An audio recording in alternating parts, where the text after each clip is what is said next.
चलिए, good morning all. शुरू करते हैं हम आज की क्लास। और आज हम करेंगे प्रमेह चिकित्सा अध्याय। ठीक है। जब प्रमेह चिकित्सा अध्याय की बारी आती है तो यहाँ पे इन्होंने दो प्रकार के प्रमेयों का वर्णन कर रखा है। कौन से दो प्रमेय हैं? द्वयो प्रमेयो भवता सहजो और अपथ्य निमित्त। सहज मतलब जो हेरिडिटरीली चल रहा है। और हमने चरक में सूत्र स्थान में क्या पढ़ रखा है? प्रमेही अनुषंगीणाम। ठीक है। अनुषंगीणाम। तो अनुषंगी रोग का मतलब क्या होता है कि जो हमारे हेरिडिटरी में आगे आगे शरण करता है। ठीक है। तो इन्होंने दो प्रकार के बता दिए, सहज प्रमेही और दूसरा अपथ्य निमित्त। सहज प्रमेही कैसे होगा? भाई मातृ पितृ बीज दोषकृत, हमें पता ही है, उसी की वजह से हमारा सहज प्रमेही हमें देखने को मिलेगा। ठीक है। दूसरे नंबर पे आता है हमारा अपथ्य निमित्त अहितहार, जो अपथ्य निमित्त जा तयोर पूर्वेर उपद्रुता कृचो रूक्ष अल्पाशी पिपासु वृषम प्रसरणशील से भवती। कि भाई जो ये जो हमारा सहज वाला है हमारा, उसके लक्षण क्या होंगे? कैसा होगा? ये कृच होगा, रूक्ष होगा, कम खाने वाला होगा, भाई पिपासा लगती रहेगी, परिसरणशील से। तो क्या हमने देख रखे हैं कि भाई जो इंसुलिन डिपेंडेंट वाले हो जाते हैं, जो मतलब यूजुअली जो हेरिडिटिकली चलते हैं, वो कैसे होते हैं? वो पतले पतले पेशेंट होते हैं मैक्सिमम। कृच्छ होते हैं, रूक्ष होते हैं, अल्प खाना वाले होते हैं, पिपासु होते हैं और परिसरणशील से। उत्तीर्ण, उत्तीर्ण मतलब जो अपथ्य निमित्त है। ये कैसा होगा? अपथ्य निमित्त आदित्य भेरा खाने की। स्थूलो बहवाशी स्निग्धा शय्या आसन स्वप्नशीला प्रायणिति। की परिसरणशील वाला कौन सा होगा? रूक्ष भाई कृच्छ होगा, अल्प खाने वाला होगा, ये कौन है? और परिसरणशील घूमने फिरने वाला, ये है हमारा सहज प्रमेही के लक्षण। और जो हमारा अपत्य निमित्त वाले, ये कैसे होंगे? क्योंकि खाना बड़ा दब के खाते हैं, ये तो मोटे होंगे। स्थूलो भयभाषी स्निग्धा और शय्या आसन स्वप्नशील। फिर आइए आगे। अब इनकी चिकित्सा सूत्र आती है। तत्र कृच्छम अन्नपानम प्रति संस्कृति भी। बोला इनमें जो कृच्छ वाला व्यक्ति है उसकी चिकित्सा क्या बता रखी है? कृच वाले की मतलब सहज वाले की। अन्नपान प्रति संस्कृता भी क्रिया भी चिकित्सित। ठीक है कि भाई इसमें अन्नपान कराना है, दूसरे नंबर पे भाई आपको क्रियाएं, क्रियाएं मतलब बमन विरेचन वाली पंचकर्म कराने को बोल रखा। और स्थूल को क्या बताया दोस्तों करने को? स्थूल अपतर्पण युक्ता भी, स्थूल व्यक्ति में अपतर्पण आदि क्रियाएं करने को बोल रखा है। तो भाई जो हमारा कृच है उसमें क्या करना है हमें? भाई अन्नपान, दूसरे नंबर पे पंचकर्म प्रयोग करने को बोल रखा है। स्थूल वाले में अपतर्पण करने को बोल रखा है। फिर सारे प्रमेहियों में वर्जी चीजें क्या है? सर्व एव च परिह्रेयु सोबीरक तुषोदक शुक्त मैर्य सुरा आसव तोय। अब देखो, तोय को मना कर रखा है, जल को देखो। दुग्ध तेल घृत इक्षु विकार दधि पिष्टान अम्ल यवागु पानकानी ग्राम्य अनूपोदक मासानी च इति। कि भाई ये सारी की सारी प्रमेही को वर्ज्य चीजें हैं। तो एक तो सुरा कल्पनाएं सारी की सारी वर्जित है। सुरा कल्पनाएं कौन सी है भाई? सुरा सुबीरिक जो तुषोदक है, मैरिक वाले। दूसरे नंबर पे दूध जल और घी, ये सारी की सारी चीजें मना है। खाने के लिए क्या चीजें मना कर रखी हैं? पिष्टान अम्लान और इम्पोर्टेंट है हमारा ग्राम्यानूप और ओदकमा। आइए जरा प्रमेह में पथ्य। पत्ते में क्या होता है? दाल चौल। देखो, पुराना शाली षष्ठी।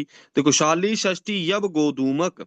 फिर आगे कोद्रव उद्दालकान भुंजीत। और खाने में क्या देंगे? चणक आड़ की कुल्थ मुद्ग विकल्पेन। क्या आज भी इन्हीं को प्रयोग किया जाता है?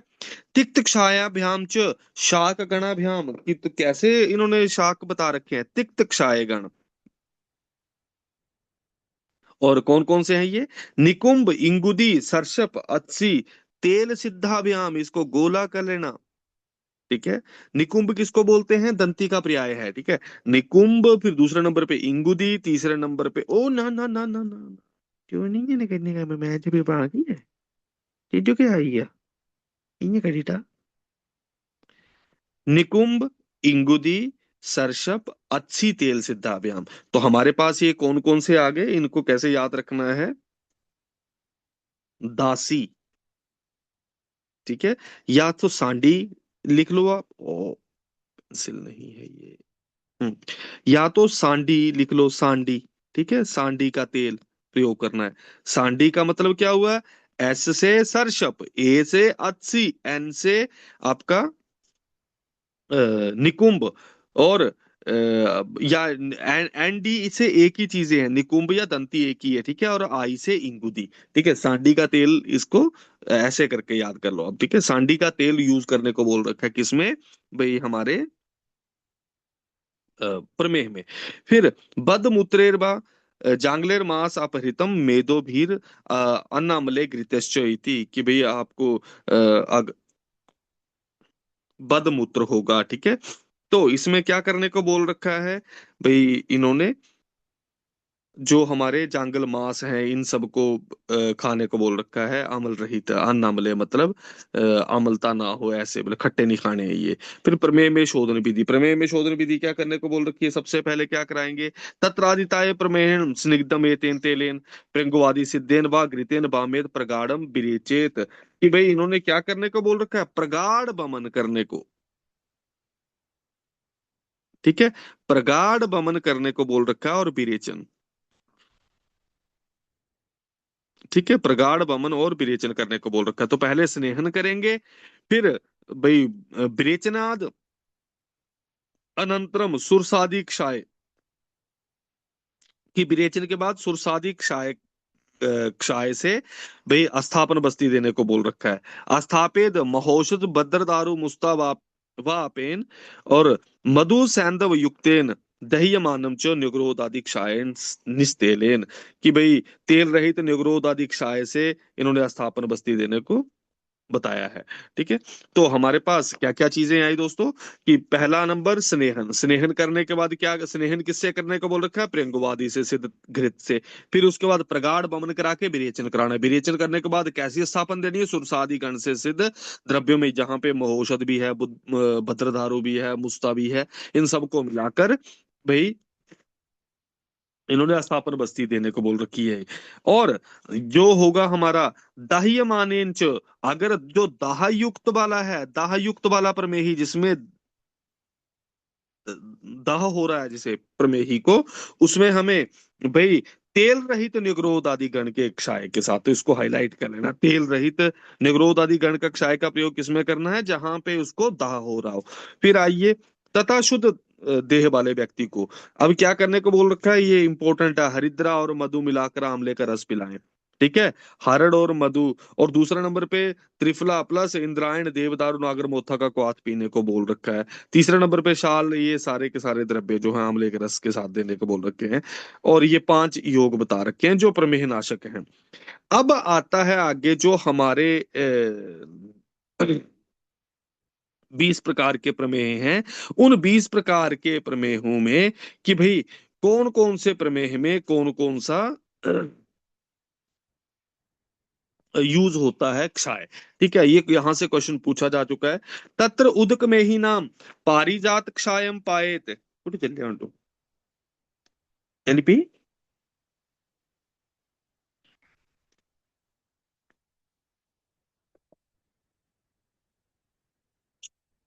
ठीक है, ठीक है, ठीक है, चलो पहले।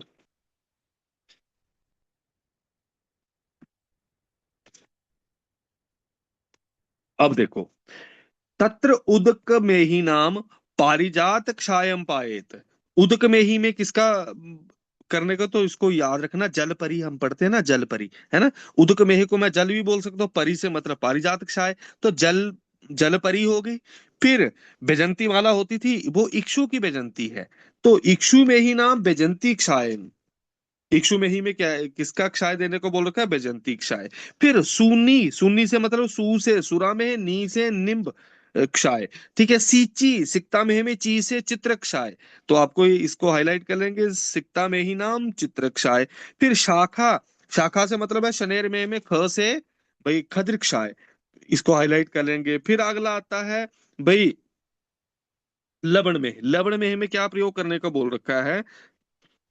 लवण में ही में, इसको हाईलाइट करेंगे। लवण में ही नाम पाठा अगरु हरिद्राक्षायम। अब लवण में ही में क्या बता रखा है, पाठा, अगरू और हरिद्राक्षाय। फिर पिष्ट में ही में, पिष्ट हम करेंगे हरिद्रा दारू हरिद्रा दोनों को। तो हरिद्रा दारू हरिद्रा जो है वो किस में है, पिष्ट में ही। ठीक है। फिर सास, सास से मतलब क्या हुआ, स से सांद्र, सा से सांद्र में है, स से सप्तपर्ण क्षाय। फिर शुक्र वाले में फिर से देखेंगे हम क्या लिखा हुआ है, दूर्वा शिवाल प्लव, ये आपके करंज कशेरुक क्षायम और कुकुम्भ चंदन क्षायम बा। सबसे लास्ट में आता है फैन में। फ से फैन में है, फ से त्रिफला। ठीक है, त्रिफला अर्गबद मृदु का क्षायम मधु मधुरमिति। तो यहाँ पे हमारे सारे के सारे ये खत्म होते हैं। तो हम इसको कैसे याद रखेंगे भाई, उदक में क्या रहती है, परी। ठीक है, इक्षु की बैजंती। फिर सुन्नी, सू से सुरा में है, नी से निम्न क्षाय। सिच्ची, सी से सिक्ता में है, ची से चित्र क्षाय। फिर भाई शाखा, शाखा से श से शनर में है, ख से खदिर क्षाय। सास, स से सांद्र, स से आपका सप्तबंध क्षाय। और भाई त्रिफला, ठीक है, फेन, फ से फेन, फ से त्रिफला। ठीक है, इसको पकड़ लेंगे। अब बचे हमारे पास लवण में है, पिष्ट में है और शुक्र में है। लवण में है में क्या क्या है भाई, पाठा, अगरू, हरिद्रा। ठीक है, अगर हरिद्रा दारू हरिद्रा दोनों आए तो दोनों को पीट दो। पिष्ट में है, पिष्ट में हरिद्रा और दारू हरिद्रा दोनों इकट्ठे आए तो इनको पीट दो। और जो सबसे लंबा है दूर्वा शिवाल, तो श से शुक्र में है, श से शिवाल। ये सारे जो द्रव्य हैं ये किसमें है दोस्तों, ये हमारे हैं भाई शुक्र में ही में। ठीक है, दूर्वाश वाले करंजक से रुक्षायम कुकुम्भ चंदन क्षायम। ठीक है, इसको हाईलाइट कर लेना। अब अगला आता है आपका पित्तज प्रमेही में। ठीक है, तो अब आपको मैं कफज प्रमेही वाले में हम, मेरे को लिखने की जरूरत तो नहीं है ना यहाँ पे कि ए,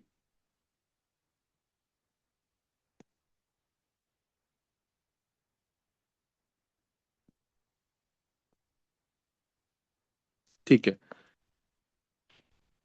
पहला नंबर जलपरी। जलपरी मतलब आपको पता चल जाएगा, पारिजात क्षाय होगा। ठीक है, दूसरे नंबर पे इक्षु की बैजंती।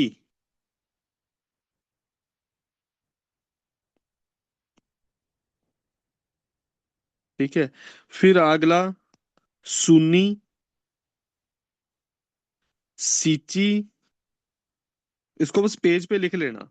ठीक है, फिर शाखा,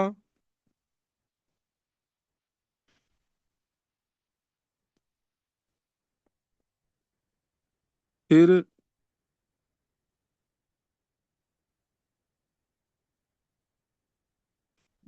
सास। और अब लवण में है, लवण वह में शाखा, और तुम छोड़ो, मैंने फैन वाला छोड़ दिया अभी। अच्छा, फैन वाले में क्या है, त्रिफला। ठीक है, अच्छा, फिर आठवां आता है आपका लवण। लवण में क्या आता है, अकेली हरिद्रा आएगी एंड में। ठीक है, पाठा, अगरू और हरिद्रा। ठीक है, लवण पा। ठीक है, फिर इसके बाद अगला आता है आपका पिष्ट। पिष्ट में हमें क्या करना है, किसको पीटना है, दारू हरिद्रा अगर साथ में हो जाए। ठीक है, हरिद्रा के साथ है दारू हरिद्रा। और जो सबसे लंबा है दूर्वा शेवाल वाला, वो किसमें है, शुक्र में है। दुर्वा शुभाल कुकुम्भ, वो वाले सारे के सारे क्षाय इसी में ही है। ठीक है, आइए जरा अब आगे आता है हमारा पित्तज वाला। पित्तज वाले में देखो, सबसे पहले नीशा मतलब नील में ही में सालसार आदि गण के क्षाय या अश्वत्थ क्षाय। ठीक है, तो नीशा, श से सालसार आदि, अ से अश्वत्थ क्षाय। ठीक है, अश्वत्थ मतलब किसको बोलते हैं, पीपल को। फिर दूसरे नंबर पे आता है आपका निशा के बाद भाई अगला आता है आपका हरिद्रा में है। ठीक है, तो हरे राजा मतलब, हरे राजा से मतलब हरिद्रा में राजा से मतलब राज वृक्ष क्षाय प्रयोग करने को बोल रखा है। फिर आना। ठीक है, आना से भाई निशा, हरे राजा, आना, आना से अ से अमल में ही, ना से निर्ग्रोध आदि क्षाय। फिर क्षार में ही नाम त्रिफला क्षायम, अकेला त्रिफला क्षाय है क्षार में। फिर मैम, मैम से मतलब मंजिष्ठा में मंजिष्ठा चंदन क्षायम। और सबसे एंड में भाई शोणित में है या रक्त में है जो है हमारा गुडुचि तिंदुक अस्थि काश्मर्य खरजूर क्षायम मधु मिश्रम। कि भाई गुडुचि तिंदुक अस्थि जो है ये किसमें देने को बोल रखा है, रक्त में देने को बोल रखा है। तो इसको याद कैसे करेंगे।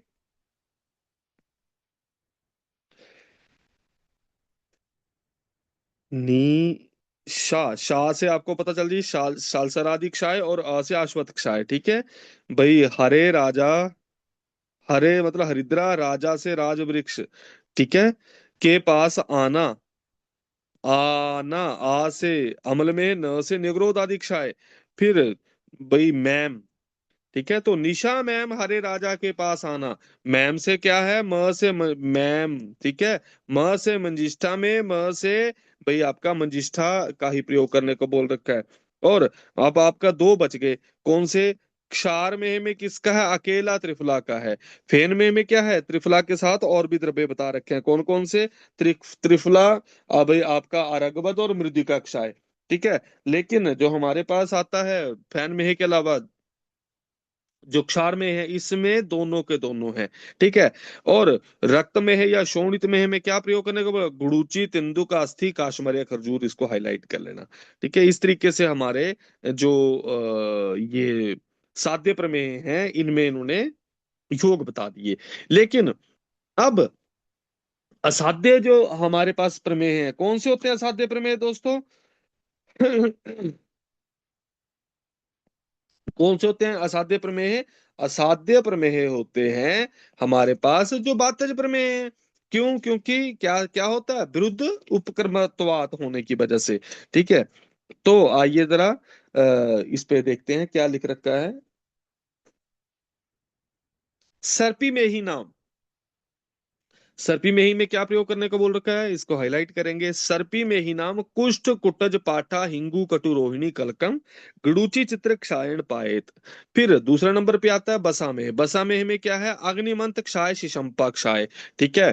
फिर आइए आगे, फिर इसके बाद अगला आता है क्षौद्र में, क्षौद्र में क्या है, खदिर कर्मुक क्षाय, ठीक है। फिर आइए सबसे लास्ट में हस्ती में तिंदुक कपित शीरिष पलाश, ये सारे के सारे क्षाय प्रयोग करने को बोल रखे हैं। किसका, हस्ती अश्व शुक्र खर उष्ट्र अस्थि क्षारम च इति। फिर दह्यमान उदक औदक कंद क्वाथ सिद्धाम यवागु क्षीर इक्षु रस मधुराम पाएत। कि भाई दाह वाले रोगी को जिसमें दह्यमानेन, तो दह्यमानेन वाले जिसको भाई जलन होती है, जो हमारे प्रमेही हैं, ठीक है, जिनको आपको पता ही है राइटिस हो जाती है इनको, है ना। तो जलन होती रहती है, इसको क्या करने को बोल रखा है, उदक कंद क्वाथ सिद्धम, कि वे उदक कंद के क्वाथ से सिद्ध यवागु क्षीर इक्षु रस मधुरा, दुग्ध और इक्षु रस से मीठा बनाकर इसको पिलाने को बोल रखा है। कहाँ पे, जहां पे दाह हो रही है, ठीक है, इन्होंने बिल्कुल क्लियर किया है। अब भाई आपको कैसे याद रहेंगे ये, सबसे पहला आता है सर्पी में ही। सर्पी में ही में क्या है कि भाई कटप्पा नहीं पढ़ना, हमने स्कप्पा पढ़ना है। क्या है हमारा, स्कप्पा, ठीक है। कटप्पा नहीं है, ये क्या है, स्कप्पा, ठीक है। तो स्कप्पा का मतलब क्या हुआ, सकप्पा, ठीक है। स से हमारा सर्पी में ही, क से कुष्ठ, क से भाई हमारा दूसरे नंबर पे कुटज, ठीक है। पा से हमारा क्या है, पाठा। तो स्कप्पा एक नंबर, दूसरे नंबर पे बसा को सब क्या चाहते हैं, आशा करते हैं ना कि सबकी बसा कम हो जाए, काम नहीं करते हैं, आशा तो करते ही हैं, ठीक है। आशा, आशा से क्या है, मतलब शिशुम्पा क्षाय, और से हमारे पास अग्निमत क्षाय। फिर अगला आता है हमारा क्षौद्र में, क्षौद्र में क्या करने को बोल रखा है, खदिर कर्मुक क्वाथ, ठीक है। क ख, क्षौद्र में क्या करो आप, क ख, क ख का मतलब क्या हुआ, क ख, क से कर्मुक, ख से खदिर क्षाय, गोला कर लेना खदिर क्षाय को। और सबसे लास्ट में आता है आपका कौन सा, हस्ती में, हस्ती में हमें क्या करने को बोल रखा है भाई, जानवरों के ही क्षारों का प्रयोग करने को बोल रखा है। तेंदु कपित ये सारे के सारे तो हैं। हस्त अश्व शुक्र खर उष्ट्र अस्थि क्षार, इनका क्षार प्रयोग करने को बोला है। ठीक है, फिर आइए आगे आपका आता है कि प्रमेयों में अरिष्ट अयस्कृति ये कौन कौन से प्रयोग करने हैं। ठीक है देखो, प्रयंगु ये सारे के सारे द्रव्य लिए। ठीक है, इनसे सिद्ध भाई क्या करना है, अरिष्ट, इनसे सिद्ध भाई अरिष्टों का प्रयोग करना करने को बोल रखा है। अरिष्ट आयस्कृति अवलय आसुओं का निर्माण करे। दूसरे नंबर पे ये संगाड़े संगूड़े जो हैं, ठीक है, इन्हीं से भी सेम अरिष्ट आयस्कृति का करने को बोल रखा है। इंपॉर्टेंट है ये। यव अन्न, कैसा अन्न खाने को बोल रखा है, विकारांश से वेत, कि जौ से बने हुए अन्नों का सेवन करें। ठीक है, तो इनका प्रयोग करने को बोल रखा है। फिर आइए विशिष्ट व्यक्तियों के लिए प्रमेह में विशेष चिकित्सा, ये बड़ा इंपॉर्टेंट है। किसको ये चिकित्सा बता रखी है कि जो पैसे वाला बंदा है, जो राजा है ना, जो सुकुमार है, इनको ये चिकित्सा दो। ठीक है, देखो, विपुल धनशाली, अहितहार करने वाले, औषध द्वेषी तथा राजा को क्या देने को बोल रखा है, पाठा, हरितकी और चित्रक। ठीक है, इसको याद रखना, पीएचसी से, मैं इसको याद करूंगा, पी से पाठा, एच से हरितकी, सी से चित्रक। ठीक है, पीएचसी में से किसी एक क्वाथ में प्रचुर परिमाण में मधु मिलाकर पिलाएं, अथवा भट्टी पर निकाले गए माधविक को बार बार पिलाने को बोल रखा है। माधविकम अभीक्षणम अंगार शूल्य अवदंशम बा माधविकम अभीक्षणम, बार बार माधविक का सेवन करना है। फिर आगे, मधु कपित और मरीच मिश्रित पेय और आहार रोगी को दें। ठीक है, तो क्या क्या देने को बोल रखा है, क्षौद्र कपित मरीच अनुविधानी। तो हमारे पास क्या है, सबसे पहला, पीएचसी में अगर हमारे पास कैसे हैं, जो पेशेंट पीएचसी में जाते हैं ना, वो एएचसी में नहीं जाते, आयुर्वेदिक हेल्थ सेंटर में नहीं जाते, वो कहाँ जाते हैं, पीएचसी में। ठीक है, प्राइमरी हेल्थ सेंटर जो एलोपैथी वाला होता है। ठीक है, वहां जाके चाहिए माधविक पी लें। ठीक है, वहां जाके क्या पी लें, ये माधविक। ठीक है, और माधविक कैसी होनी चाहिए, अंगार शूल्य। ठीक है, तो इसको गोला कर लेना। और इसके अलावा मधु कपित और इनसे पेय और आहार रोगी को दें। ठीक है, तो मधु कपित और मरीच मिश्रित। फिर आइए आगे, फिर रोगी को ऊंट खच्चर गधा के लीद का चूर्ण, कुछ नहीं। ठीक है, उष्ट्र,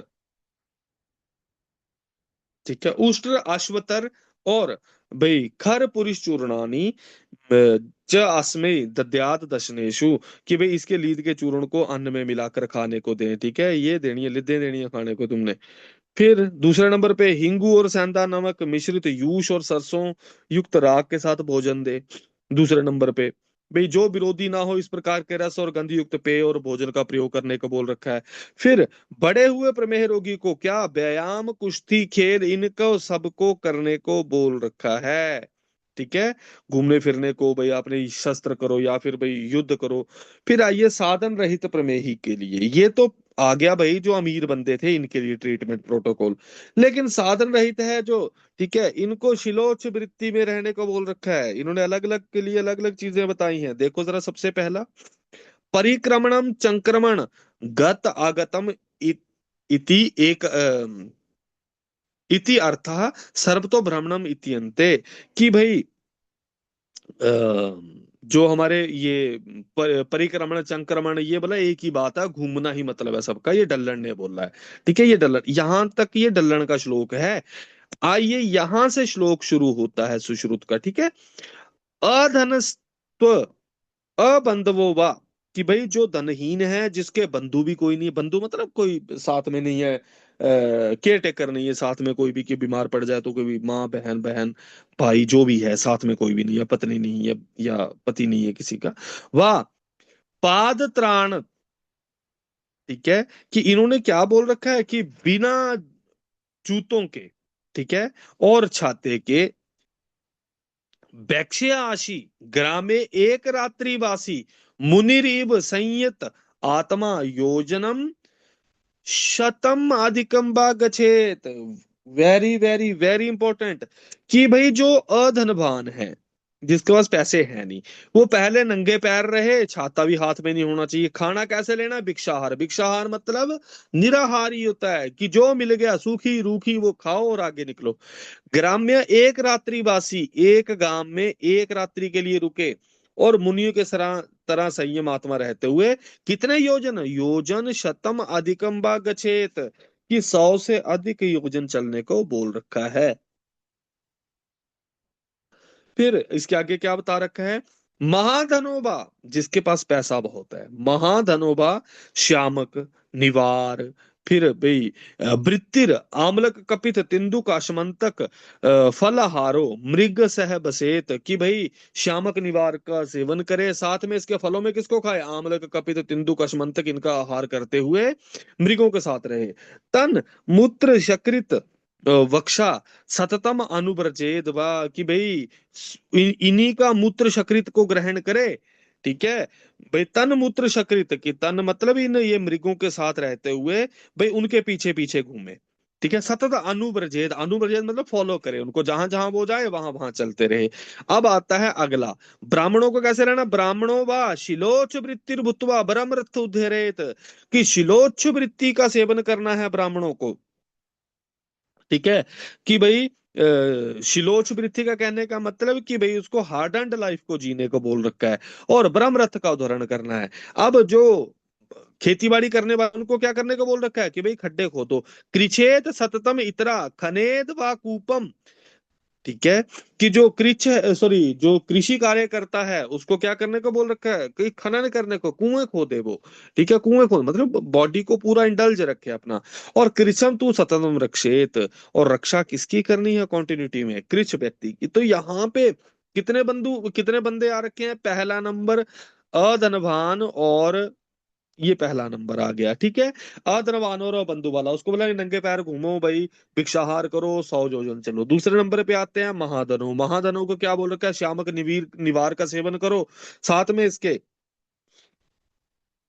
फलाहार करते हुए मृगों के पीछे पीछे घूमो।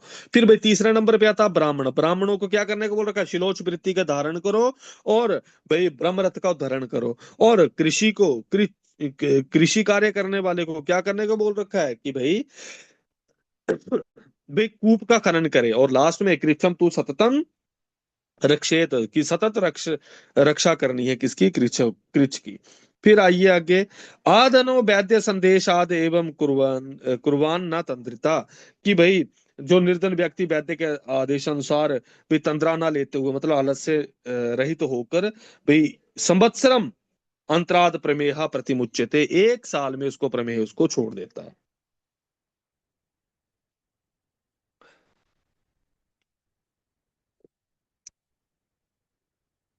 ठीक है, तो 1 साल में उसको प्रमेय छोड़ देता है, अगर इसको कॉन्टिन्यूटी में फॉलो करता है कोई तो। ठीक है, अब इसके बाद अगला चैप्टर आता है जिसका नाम है प्रमेय पीड़िका। तो हमें पिछले चैप्टर में जो उदक की परी, इक्सु के बेजंती, यहां से क्वेश्चन पूछा जाता है, सूनी सीची शाखा, आपको सारे के सारे याद रहने चाहिए ये। ठीक है, आइए जरा अब प्रमेय पीड़िका, प्रमेय पीड़िका चिकित्सा की जब बारी आती है, तो हमने कितनी पीड़िकाएं पढ़ी हैं दोस्तों? हमने कितनी पीड़िकाएं पढ़ी हैं? कि सुश्रुत ने कितनी प्रमेय पीड़िकाएं बताई हैं? 10। 10 है ना। अब चरक ने कितनी प्रमेय पीड़िकाएं बताई हैं? ये तो हमें पता ही है। 7।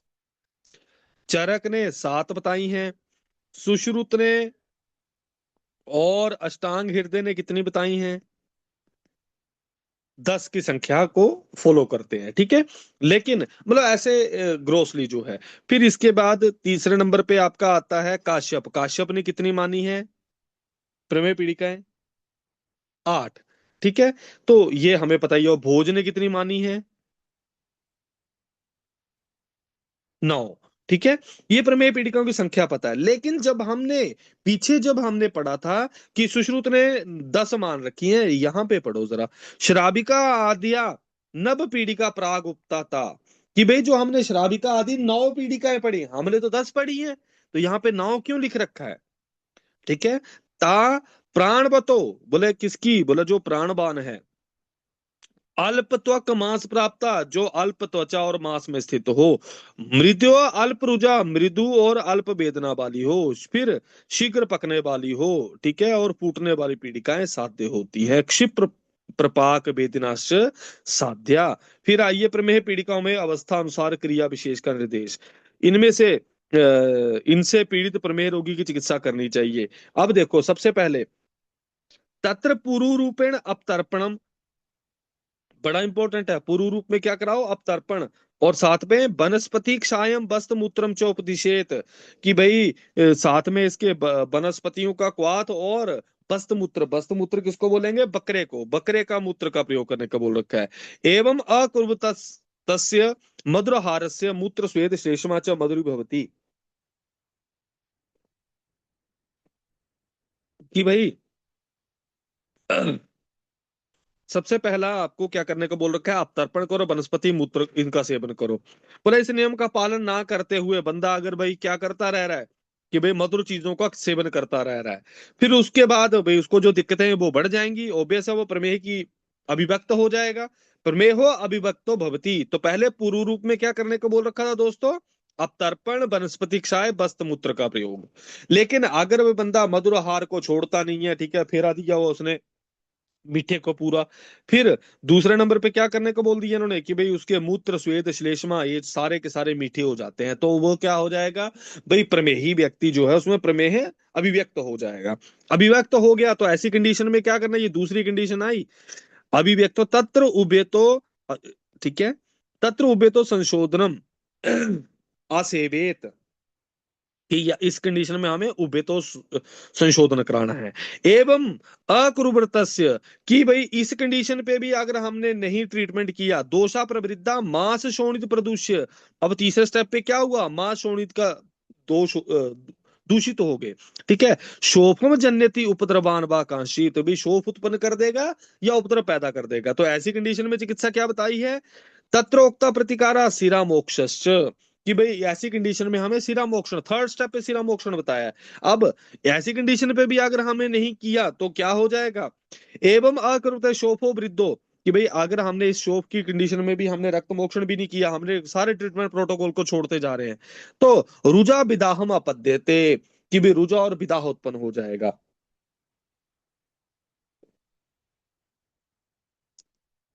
तो रुजा विदाह उत्पन्न हो जाएगा दोस्तों।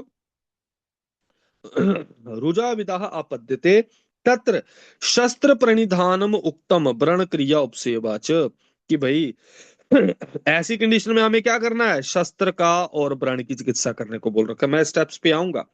एवं अकुर्वतस्य, कि भाई अगर ऐसी कंडीशन पे भी अगर हम कुछ नहीं करेंगे तो क्या हो जाएगा दोस्तों? कि भाई पुयो अभ्यंतरो अवदार्य उत्संगो महानतम अवकाशम कृतो प्रवृद्धो भवती असाध्य। बोला पस जो है वो डीप सीटेड हो जाती है, जिसकी वजह से ये असाध्य हो जाता है। तो हमारे पास कितने स्टेप्स आए दोस्तों? पहला, पूर्व रूप में क्या करेंगे हम? पूर्व रूप में अपतर्पण, वनस्पति क्षय और वस्त मूत्र का। दूसरे नंबर पे अगर प्रमेह अभिव्यक्त हो गया तो हम क्या कराएंगे? उपित संशोधन। तीसरे नंबर पे मांस शोणित की दुष्टि हुई, भाई शोफ उत्पन्न हुआ, तो क्या कराएंगे हम? रक्त मोक्षण, शिरा मोक्षण। चौथे नंबर पे रुजा विदाह उत्पन्न होनी शुरू होगी तो शस्त्र क्रिया कर दो, और साथ में व्रण का उपचार करो। और इस कंडीशन में भी नहीं करेंगे तो ये पांचवी कंडीशन में ये हो जाएगा असाध्य, ठीक है। फिर आइए अगला, एक क्वेश्चन बहुत बार पूछा गया, धनवंतर घृत, ठीक है। धनवंतर घृत ये बड़ा इंपॉर्टेंट है, इसको हाईलाइट कर लेना, ठीक है। वेरी वेरी वेरी इंपॉर्टेंट है ये। अब क्या है?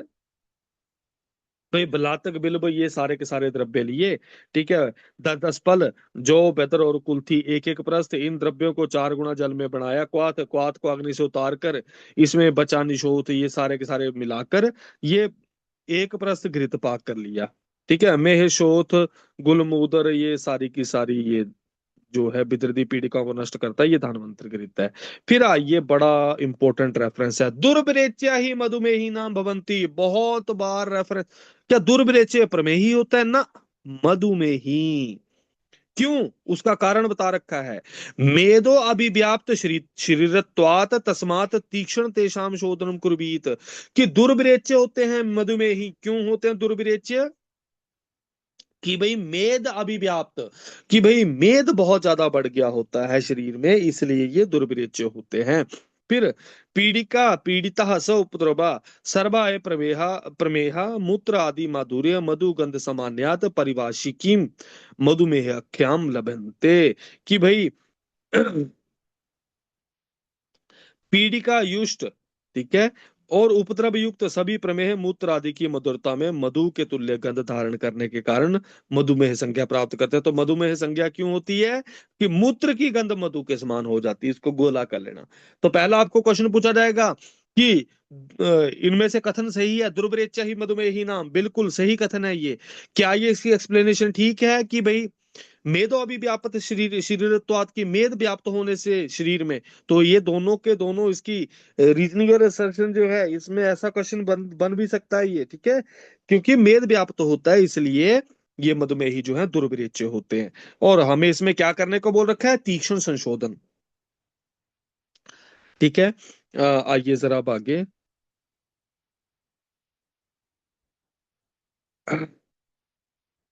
अब आगे अगला आता है, इनमें से किसी प्रकार का स्वेदन नहीं देना चाहिए। दूसरा क्वेश्चन, पहला कि हमें क्या पता चला कि भाई मधुमेही जो होता है दुर्विरेच्य होता है। दूसरे नंबर पे कि भाई हमें स्वेदन नहीं देना है। किसको नहीं देना है? जो भाई प्रमेह पीड़िका वाले बंदे हैं, ठीक है। ना स्वेदेत ना च एतान कथंश्च अपि स्वेदेत मेदो बहुत्वा तेषाम विशीर्यते देहा स्वेदना। कि मेद की अधिकता के कारण स्वेदन से उनका शरीर गलता है, विशीर्ण हो जाता है। इसको गोला कर लेना। फिर शरीर के निम्न भाग में ही पीड़िका होने का कारण। दूसरा इंपॉर्टेंट क्वेश्चन फिर रीजनिंग असर्शन का, कि प्रमेही को भाई कहाँ पे होती है सबसे ज्यादा पीड़िका? ऊर्ध्व जत्रुका सॉरी ऊर्ध्व शरीर पे या आधा शरीर पे? आधा शरीर पे। आधा शरीर पे क्यों होती है? क्योंकि रसायनियां जो होती हैं ऊर्ध्व वाली दुर्बल हो जाती हैं, ठीक है। ये लिख रखा है इन्होंने, इस रेफरेंस को मार्क करना। रसायना नाम च दौर्बल्याम ना ऊर्ध्वम उत्तिष्ठन्ति प्रमेही नाम दोषा। कि भाई रसायनियां जो होती हैं ये दुर्बलता के कारण प्रमेह रोगियों के दोष ऊपर की ओर नहीं उठने देती। ततो मधुमेही नाम अधा काय पीड़िका प्रादुर्भवंती। इसलिए इनकी अधा काय में क्या होती है? प्रमेह पीड़िकाएं हो जाती हैं। आइए जरा अब आगे। अपक्व तथा पक्व पीड़िकाओं की विशेष चिकित्सा, ठीक है। अपक्व पीड़िकाओं की चिकित्सा शोथ की भांति पक्व की व्रणवत करनी चाहिए। तो इसको रेफरेंस को मार्क कर लेते हैं। अपक्वम पीड़िका की चिकित्सा शोथ की भांति और पक्व की व्रण की भांति करने को बोल रखा है। फिर व्रण रोपण द्रव्य से तेल का प्रारंभ करना चाहिए। फिर आर्गवद आदि को आज से क्या करो? उत्सादन। सालसर आदि क्वाथ से क्या करो? परिषेक। पिपली आदि गण के साथ क्या करना है? क्वाथ और भोजन करने को बोल रखा है।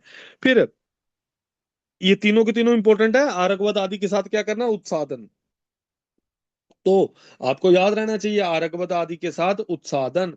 फिर दूसरे नंबर पे परिषेक किससे करने को बोल रखा है? सालसर आदि गण, ठीक है। और भाई आपका पान के लिए किसका करने को बोल रखा है? पिपले आदि चूर्ण, ठीक है। तो पाठा चित्रक इन सबको भाई मधु मिलाकर चिटाने को बोल रखा है। दूसरे नंबर पे आता है योग। तो इसको याद कैसे रखेंगे आप? कैसे भी रख लो इसको, ठीक है। यूपीपी, ठीक है, यूपीपी, ठीक है। डीएसपी नहीं है ये, एएसपी है। कहने का मतलब पी से पिपली, पी से पान, ठीक है। भाई आपका जो परिषेक के लिए क्या है भाई? हमारा सालसरादिगण है। यू से भाई उत्साधन के लिए कौन सा है? आर्गवतादिगण है। आइए जरा अब आगे शालसर आदि ले, इसको हाईलाइट कर लेना। तो पहला योग हमने पढ़ा था धनवंतर गिरित। क्वेश्चन में पूछा जाता है धनवंतर गिरित का रोग अधिकार क्या है। दूसरे नंबर पे अभी यहाँ आएगा एक नवायस लो, ठीक है। नवायस लो का रोग अधिकार क्या बताया है? चरक ने क्या बता रखा है नवायस लो का रोग अधिकार दोस्तों? पांडु। पांडु रोग बता रखा है, ठीक है। और इन्होंने यहाँ पे नवायस लो यहाँ पे बता रखा है। तो इसको हाईलाइट कर लेंगे नवायस लो को। नवायस लो में द्रव्य कितने होते हैं?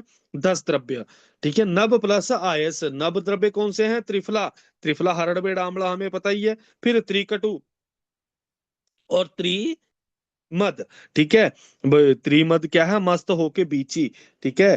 कि मतलब मस्त होके बीची, मस्त होके बीची का मतलब मुस्ता, बी से बिडंग, ची से चित्रक, ठीक है। इसको ऐसे करते हैं त्रिफला प्लस त्रिकटु प्लस भाई आपका त्रिमद। ठीक है, इन 9 द्रव्य हो गई, ये जितने भाग किए होंगे उतने ही भाग का हमने क्या लेना है, कृष्ण लोह चूर्ण लेते हैं। ठीक है, तो इसको हाईलाइट कर लेना, इनके समान कृष्ण लोह चूर्ण, तो 1:1 की रेशो होती है कि 9 द्रव्य जितने हैं, जो 9 द्रव्य 1 किलो, तो 1 किलो कृष्ण लोह चूर्ण लेना है।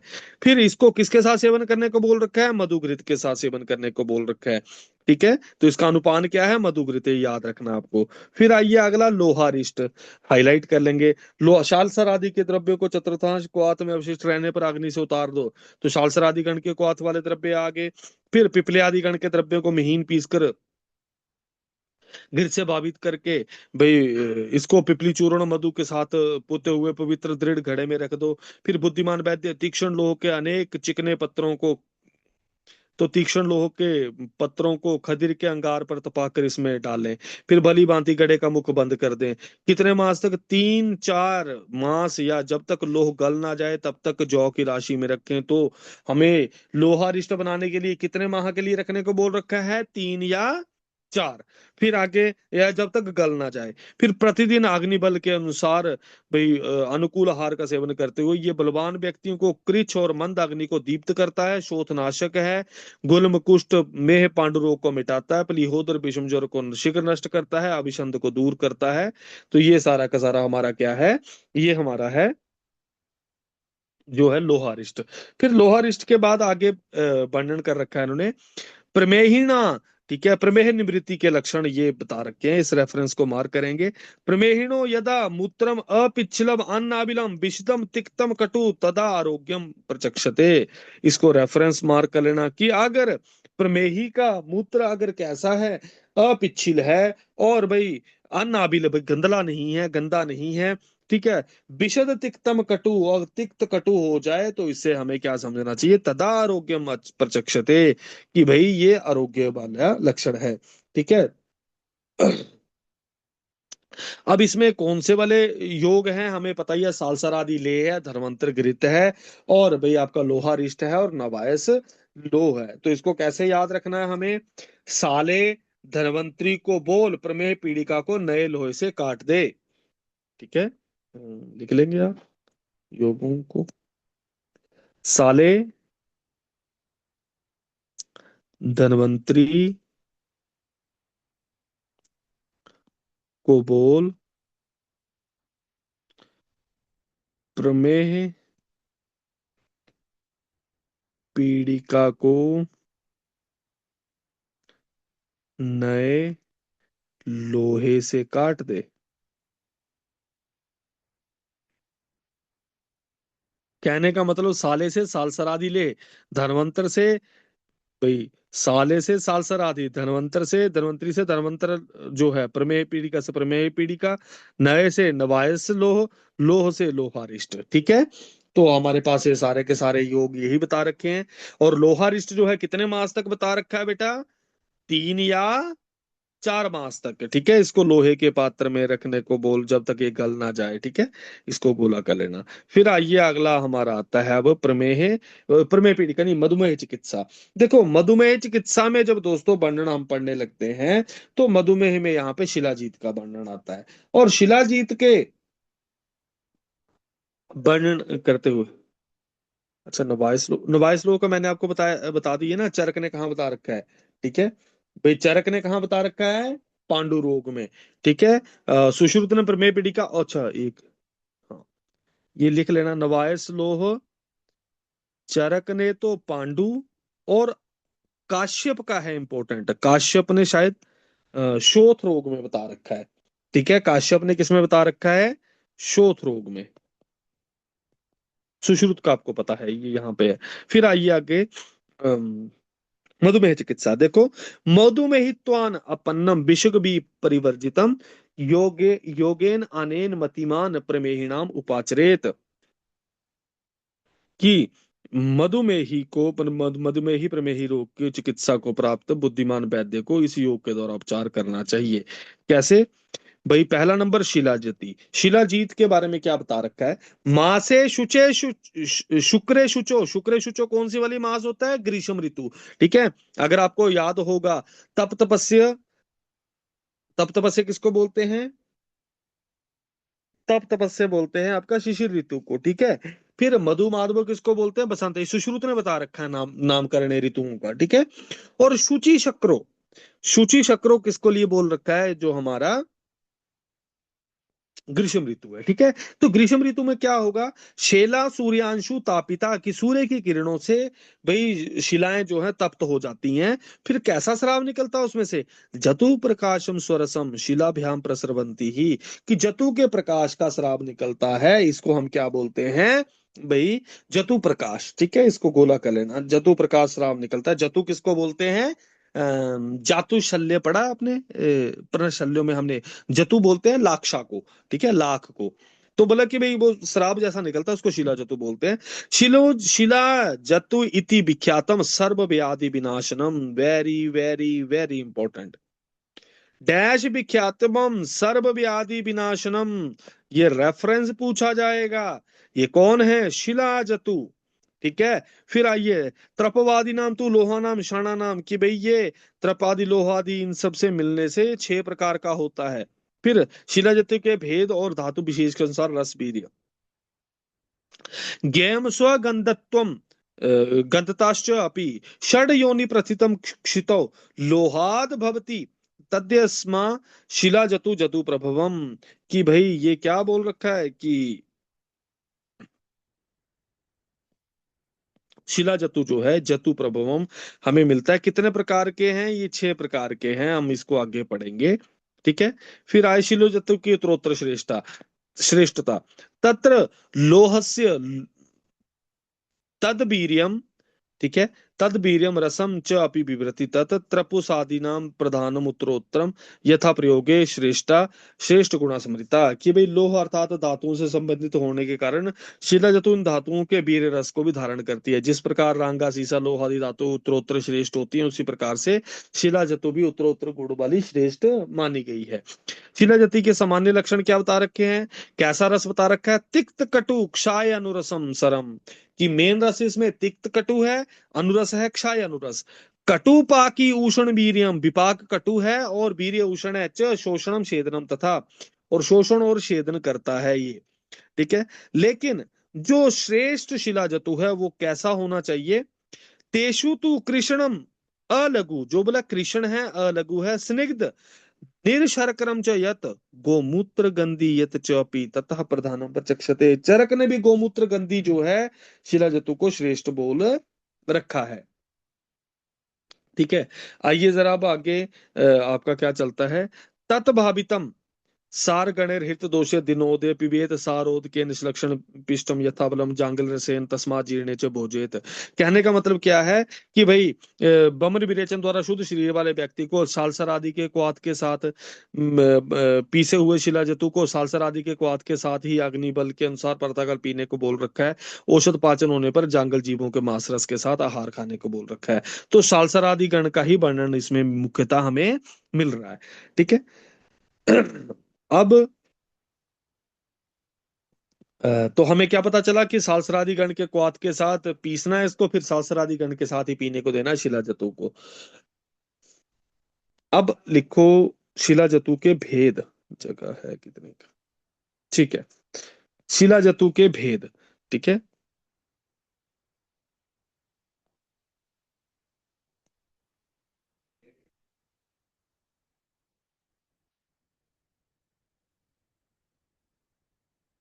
ठीक है, अष्टांग संग्रह,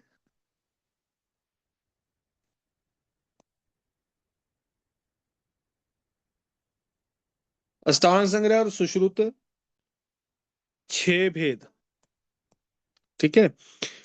कौन से 6 भेद मान रखे हैं? चरक ने जो 4 बता रखे हैं, स्वर्ण, रजत, ताम्र और लोह, ये तो मान ही रखे हैं 4, ठीक है। सेम एज चरक है, ये चरक ने यही सेम बता रखे हैं 4, प्लस इसके एक्स्ट्रा मान रखे हैं नागभंग, ठीक है। ये अष्टांग संग्रह सुश्रुत और रस रत्न समुच्चय तीनों ने मान रखा है, और रस रत्न समुच्चय ये रस शास्त्रीय ग्रंथ है, ठीक है। इन्होंने 6 बता रखे हैं। वैसे जितने भी रस शास्त्रीय ग्रंथ बाकी हम पढ़ेंगे रस रत्न समुच्चयों को छोड़ के, तो उन्होंने, मैं ऐसे लिख देता हूं, रस ग्रंथों का ना, रस ग्रंथों में शिला जतु के भेद। ठीक है, रस ग्रंथों में इसके दो प्रकार के माने हैं, गोमूत्र गंधी और दूसरे नंबर पे कर्पूर गंधी।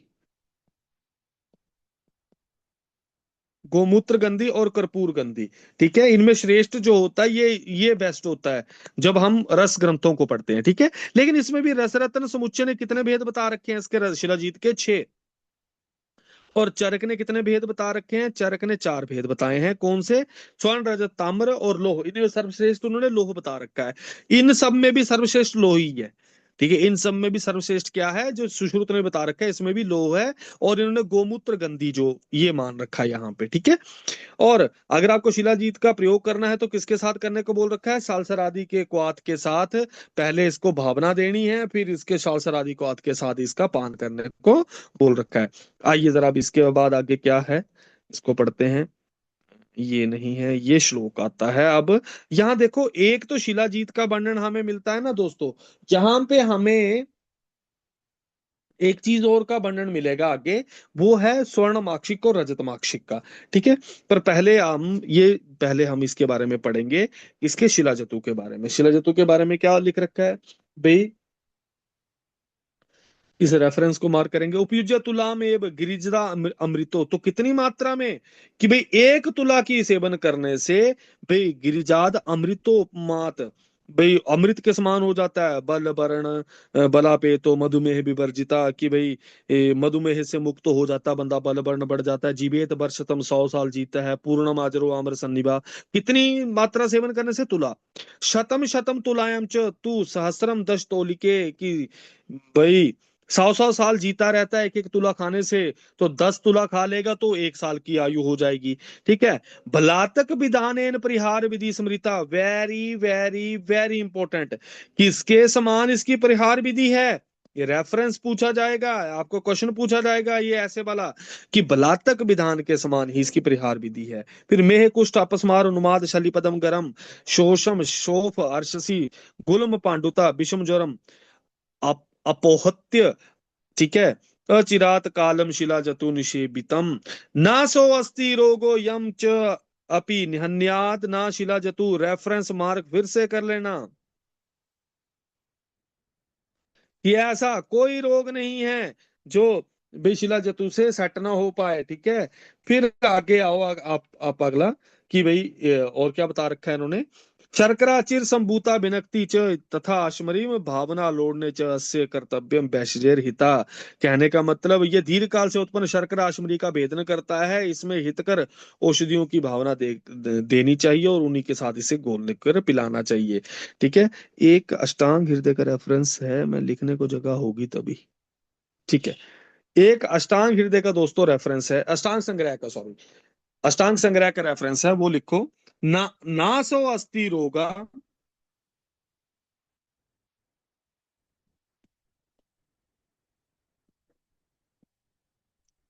ना सो अस्ति रोगो भुवि साध्य,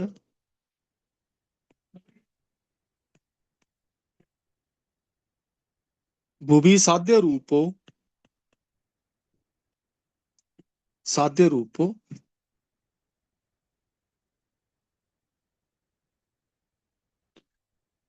जत्वम आश्मजम यमना जयेत। ठीक है, कि ऐसा इस धरा में कोई कोई व्याधि नहीं है जिसको शिलाजतु जीत नहीं सकता। ठीक है, और भाई बलातक के लिए भी ऐसी ऐसी एक लाइन बोल रखी है। बलातक के लिए क्या बोल रखा है, कफजो ना रोगो अस्ति, कि भाई ऐसा कोई कफज रोग नहीं है जिसको बलातक ना हटा पाए। और शिलाजीत के लिए चरक ने भी ऐसी बोल रखी है लाइन, कि ऐसा कोई रोग नहीं इस तरह में जिसको भाई शिलाजीत सेट ना कर पाए। ठीक है, वो थर्ड पाद में, तीसरे पाद में मिल जाएगा आपको। आइया का टिड्डो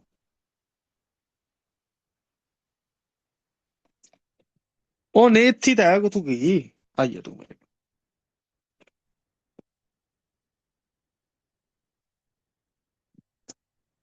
ਕੰਮ ਤਾਂ ਹੈ ਨਹੀਂ ਕੋਈ ਵੀ ਵਿਆਹ ਗੌੜੀ ਨਹੀਂ ਹੈ ਨਾ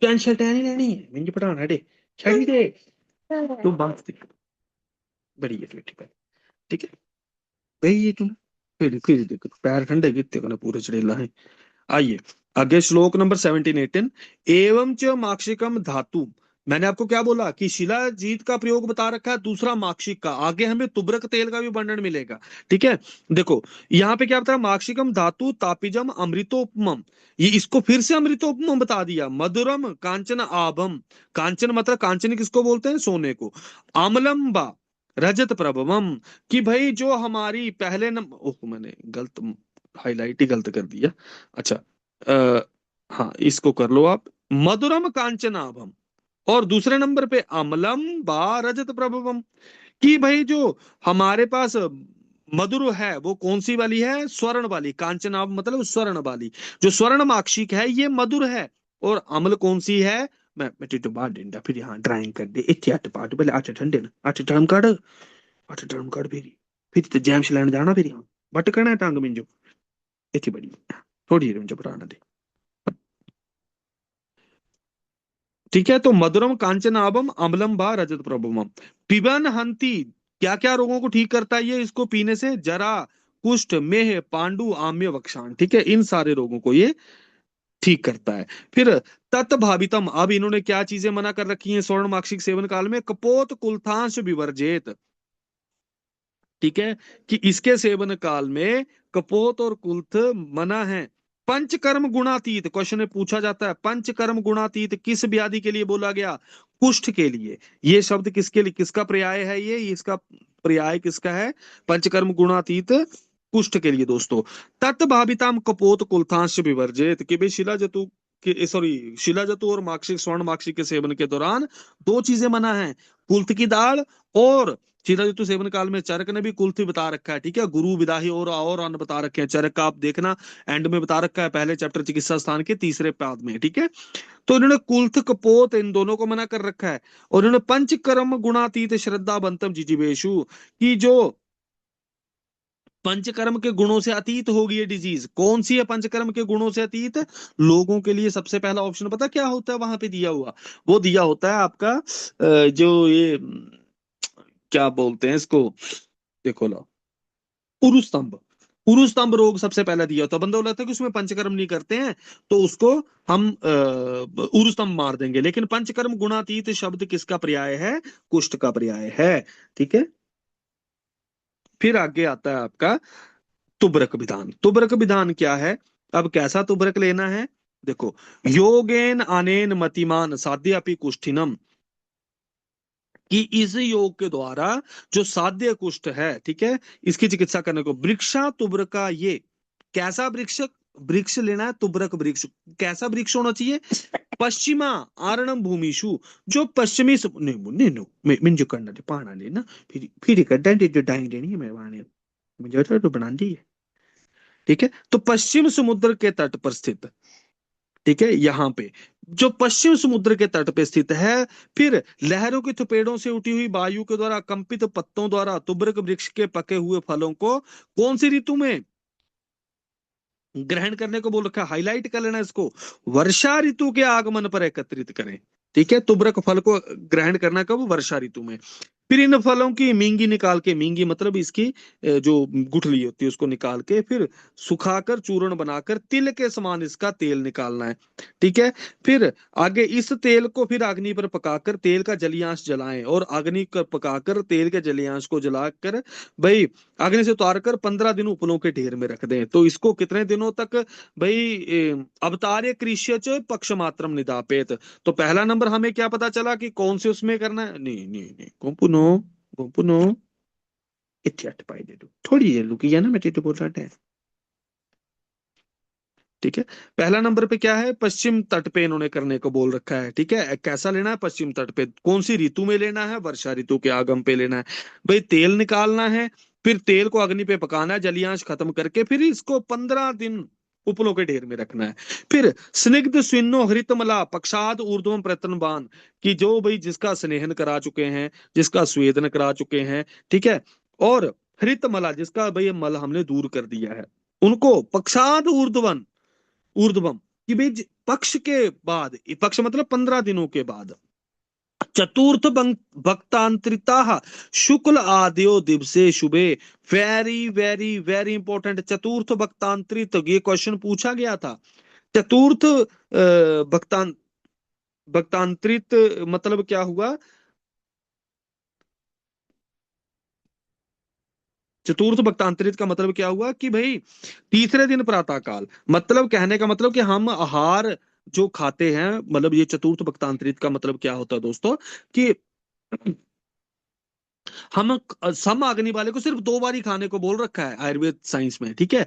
3 टाइम का खाना तो हमारी लाइफ में था ही नहीं कभी, ना लंच ना ब्रेकफास्ट, तो फिर रात लग गई पाना, ठीक है। लंच ब्रेकफास्ट ये कुछ था ही नहीं, डिनर वाला फंडा। हमारे समाग्नि वाले को 2 बार खाओ, मंदाग्नि है तो एक ही बार खाओ, ऐसा बोल रखा है। तो चतुर्थ भक्तांतरिक करने कहने का मतलब क्या हुआ? एक सुबह का खाना, शाम का खाना, भाई तो सेकंड डे भी सुबह का, भाई सेकंड डे शाम का, और भाई इसके साथ मेरे को पढ़ाने दे रही है तू आही।